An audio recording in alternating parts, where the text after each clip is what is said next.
Сайн байцгаана уу? Та бүхэнд энэ өдрийн мэндийг хүргэе. 4-р дугаарыг шимтэн сонирхно. Квант эффект. Нано бүтцийн шин чанар нь квант хоригийн эффектээс хамаарна. Квант эффектийн үзэгдлийг ажигласнаар нано технологид явагдах үзэгдлийг тайлбарладаг.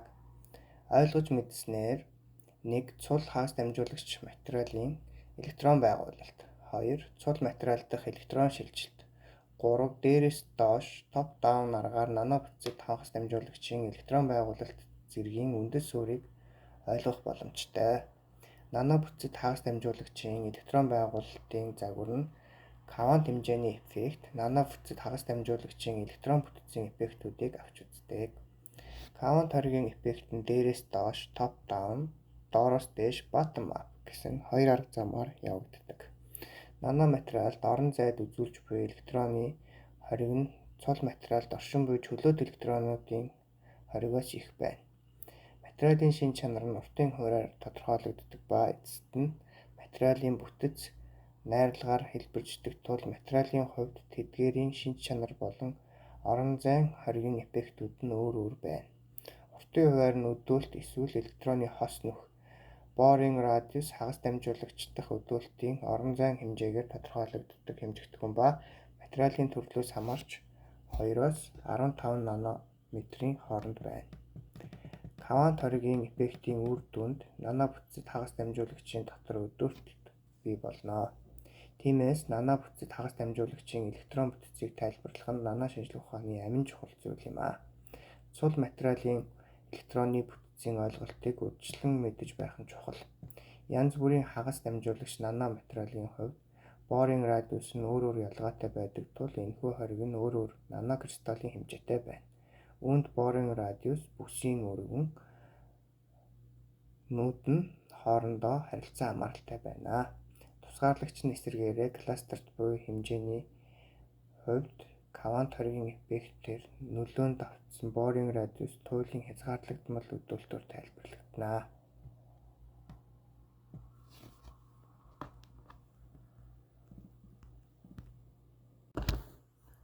Гадаргуун талбай эзлэгүүний харьцаа. Энэхүү харьцаа нь хоёр шин чанарыг хооронд нь харьцуулах боломжтой шин чанарын хамаарлыг хэлнэ.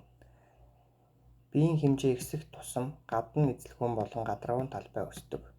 Гэсэн хэдий ч дотор талын эзлэгүүн гадна талын гадаргуун талбайгаас илүү хурдан өснө. Тиймээс хэмжээ ихсэх тутам нэгж гадаргуун талбайн эзлэгүүний харьцаа буурна. Нано материал нь цул материалтай харьцуулахад гадаргуун талбай харьцангуй ихтэй.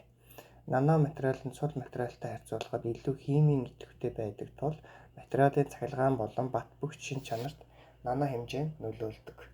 Зураг 1-4-т нано түвшний болон цул материалуудын хоорондох гадаргуун талбай ялгааг тодорхой харуулав. Харилцан үйлчлэлийн хурд нь нэгж хугацаанд нэгж эзлэгүүнд ногдох талбай хэмжээгээр илэрхийлэгдэнэ. Энэхүү жишээг ABC байдлаар харууллаа. За 6 харьцах нь 1 харьцаа нь гадаад орчинтой харилцан үйлчлэгийн тулд нэгж куб эзлэгүүн бүрд нийт 6 квадрат талбай оногдож байна гэсэн үг юм аа. За B 3-1 харьцаа нь гадаад орчинтой харилцан үйлчлэгийн тулд нэгж куб эзлэгүүн бүрд нийт 3 квадрат талбай оногдно гэсэн үг юм аа. За C 2-1 харьцаа нь гадаад орчинтой харилцан үйлчлэхийн тулд нэгж куб эзлэгүүн бүрд нийт 2 квадрат талбай оногдно гэсэн үг юм. За хэрэв маш том шоо дөрвөлжин талбай орчинтой гадаргуугаараа харилцан үйлчилж байна гэж үзвэл нэгж хугацаанд нэгж эзлэгүүнд орчинтой харилцан үйлчлэлийн хурдаар гадаргуун талбай эзлэгүүний харьцаа илэрхийлэгдэнэ.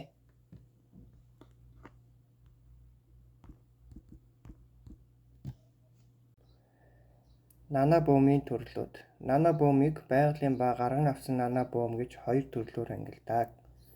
Байгалийн нано бөмбө. 1-100 нанометрийн хэмжээтэй байгалиасаа үүсч бий болдог.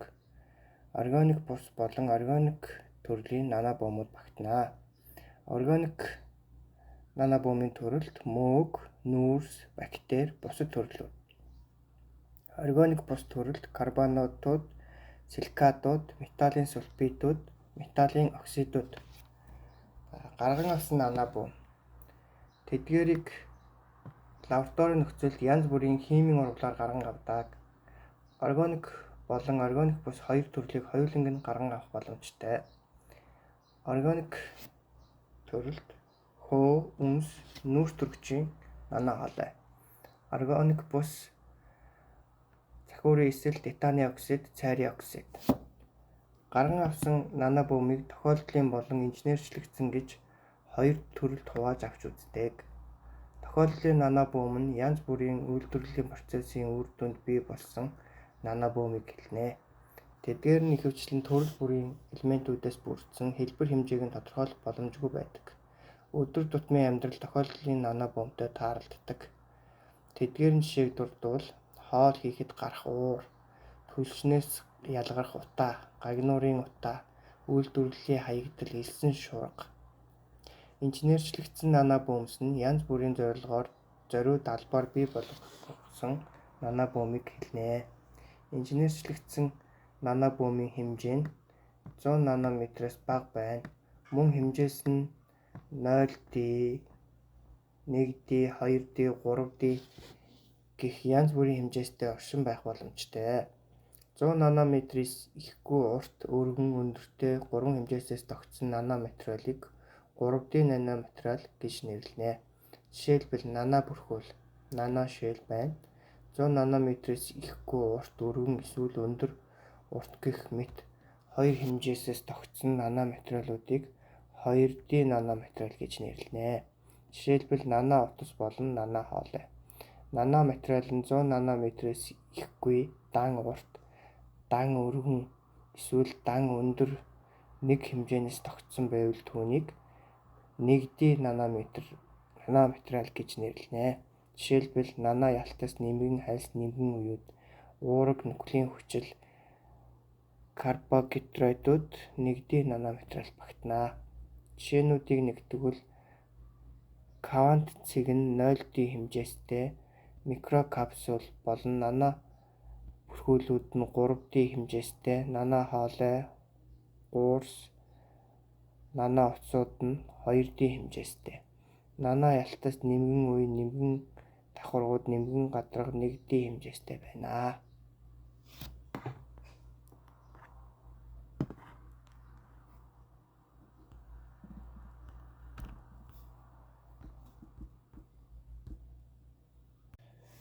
Наноматериал гарган авах аргууд. Наноматериалыг дээрээс доош top down, доороос дээш bottom up гэх хоёр арга замаар гарган авдаг. Эдгээр аргууд нь биологийн, химийн, физикийн аргуудаар жижиг хэмжээтэй нанобумуудыг гарган авдаг. Наноматериалуудыг янз бүрийн арга замуудаар гарган авч янз бүрийн бүтээгдэхүүнүүдийг хөгжүүлэх боломжтой. Наноматериалын өөр нэг гайхалтай тал нь тэдгээрийн цахилгаан, оптик, соронзон шин чанаруудыг сайжруулдагт байдаг. Наноматериал нь аморф, поликристалл, металл, полимер, керамик зэрэг бие даасан материал болох боломжтой. Тэдгээр нь онцгой шин чанаруудтай тул эрүүл мэнд, электроник болон бусад салбаруудад ханган нийлүүлэгддэг. Зарим наноматериалууд нь байгаль дээр үүсдэг ба бусад инженерчлэгдсэн наноматериалуудын хувьд олон тооны процессуудын үр дүнд үр ашигтай бүтээгдэхүүнүүдийг бий болгодог. Тэдгээр нь шин чанаруудаас хамаардаг. Хүснэгт нэгийн нэгд янз бүрийн хэмжээтэй наноматериалуудыг гарган авах зарим физик химийн аргуудыг харууллаа. Наноматериалын шин чанар болон хэрэглээ нь гайхшруулмаар учраас тэдгээрийг судлаачид амжилттай гарган авсаар байна. Тэдгээрийг электроникийн, бичил биетийн эсрэг, фотокаталик хэрэглээнд ашигладаг. Бичил биетийн эсрэг болон бактерийн эсрэг идэвхтэй нанобумсыг ашигласнаар хоол хүнсний бүтээгдэхүүнүүдийн аюулгүй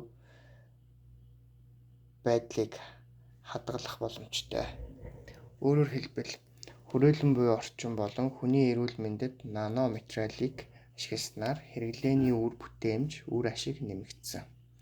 Ирээдүйд наноматериал нь хүний эрүүл мэндэд хортой микроорганизмуудад нөлөөлж тэдгээрийг устгах нь тодорхой болоод байна.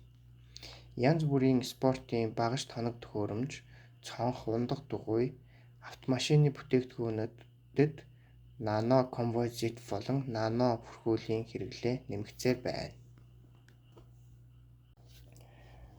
Нано бөөм нь химийн өндөр идэвхтэй, гадаргуун талбай их, ботокаталитик идэвхтэй, ботулинесценц, бичил биетийн эсрэг идэвхтэй, зэврэлтийн эсрэг хэт ягаан туяаны хамгаалттай, антиоксидант идэвхтэй, потенциал өөрчлөлт багатай гэх шинж чанаруудтай. Нарны зай, хийм мэдрэгч, ботодиод, ботокатализатор, дамжуулагч электрод, бото цахилгаан төхөөрөмж гэх мэт олон хэрэглээнд тэдгээрийн онцгой шинж чанарыг ашигладаг. Материал нь олон тооны жижиг бөөмсүүдээс тогтдог. Тэдгээр бөөмийг энгийн нүдээр харах боломжгүй. Бөөмийн хэмжээ нь маш чухал. Олон төрлийн материалууд байдаг. Гэхдээ одоо үед наноматериалыг илүү их сонирхож байна. Наноматериал нь хөнгөн, бат бөх шинж чанартай. Зарим наноматериал нь байгаль дээр оршин байдаг ч одоо тэдгээрийг гарган авч байна. Наноматериалын гадаргуу болон эзлэхүүний харьцаа нь асар их. Байгаль дээр уураг, вирус, бактери, зөгийн далавч гэх мэт нано хэмжээтэй материал тохиолддог. Наноматериалыг синтезлэн гарган авах нь эдийн засгийн ач холбогдолтой. Эдгээр наноматериал нь хүн төрөлхтний сайн сайхны төлөө олон арга замаар өдөр тутмын хэрэгцээнд хэрэглэгдэж байна. Өмнө бид байгаль дээр орших эсвэл хүний гараар бүтээсэн наноматериал гэж ангилдаг гэж үзсэн. Байгаль дээр вирус, эсрэг вид, уураг, яс, цус, сүү гэх мэт байгалийн наноматериалууд байдаг. Лабораторид синтезлэж нано утас, нано хоолой, квант цэг, хагас дамжуулагч наноматериал гэх мэт наноматериалыг гарган авдаг.